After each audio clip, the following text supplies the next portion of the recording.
আরে রাব্বি ভাই, রমজান মাসে আপনি জুস খাইতেছেন, আপনি রোজা রাখেন নাই? ভাই রোজা তো রাখছিলাম কিন্তু আজকে ভেঙে ফেলাইছি। কি ভাই, আপনি রোজা রাখেন নাই?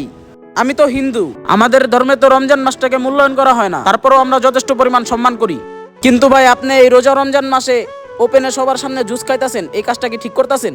আসলে ভাই আরে ভাই থামেন থামেন, আপনি আর আমার জ্ঞান দেন না, আপনারা অনেক ভালো জানতাম। আপনি শোনেন তো সামনের থেকে। আরে ভাই ভাই তুমি আইছো? আরে ভাই, তুই হাঁপাইতাছিস কি লিগা? মার কি হইছে? মা কি সুস্থ আছে? আরে ভাই তুই কোনো টেনশন করিস না, মা তো সুস্থই আছে। আরে মা সুস্থ আছে মানে? মার রক্ত দিল কে? আরে ভাই তাহলে শোন, তোর যে একটা মুসলিম বড় ভাই আছে না, সে মাকে আজকে রক্ত দিয়ে মার জীবন বাঁচাইছে। কি? আরে রাব্বি ভাই দাঁড়াও দাঁড়াও। ভাই আসলে আমি বুঝতে পারি নাই ভাই, আমার মাফ করে দেন ভাই। আরে ভাই সমস্যা নাই, মা তো মাই। আপনার মা আপনাকে যতটুকু আদর যত্ন দা বড় করছে, সেম আমাকেও ততটুকু আদর যত্ন দা বড় করছে। ধন্যবাদ ভাই।